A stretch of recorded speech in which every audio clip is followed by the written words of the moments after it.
আমরা 25শে মে থেকে 1 জুন পর্যন্ত 7 দিন ব্যাপী কর্মসূচি, এই 7 দিন ব্যাপী কর্মসূচি আমরা গ্রহণ করেছি। শাহাদাত বার্ষিকী উপলক্ষে বিভিন্ন অঙ্গ সংগঠন তারা আলোচনা সভা পোস্টার প্রকাশ করবে এবং 31শে মে রবিবার বেলা 2টায় বিএনপির উদ্যোগে রাজধানীর রমনাস্থ ইনস্টিটিউশনে যে দলের পক্ষ থেকে যে আলোচনা সভাটা হয় সেই আলোচনা সভাটি অনুষ্ঠিত হবে।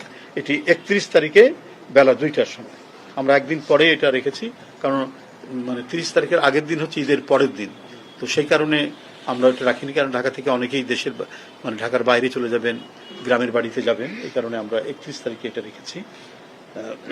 এছাড়াও আপনারা জানেন যে দিবসটি উপলক্ষে বরাবরের মতোই ভোর 6টায় দলের নয়াপল্টনস্থ কেন্দ্রীয় কার্যালয় সহ সারা দেশে দলীয় পতাকা অর্ধনমিতকরণ করা হবে, হাফমাস্ট এবং কালো পতাকা উত্তোলন করা হবে।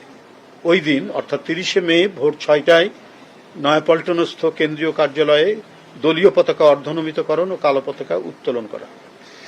ওই দিন সকাল 11টায় দলের সিনিয়র নেতৃবৃন্দ সহকারে বিএনপির নেতৃবৃন্দ এবং অঙ্গ সংগঠনের নেতৃবৃন্দ শহীদ রাষ্ট্রপতি জিয়াউর রহমানের মাজারে পুষ্পার্ঘ্য অর্পণ ও মাজার জিয়ারত করবেন এবং জিয়ারত শেষে জাতীয়তাবাদী ওলামা দলের উদ্যোগে মাজার প্রাঙ্গণে দোয়া মাহফিল অনুষ্ঠিত হবে।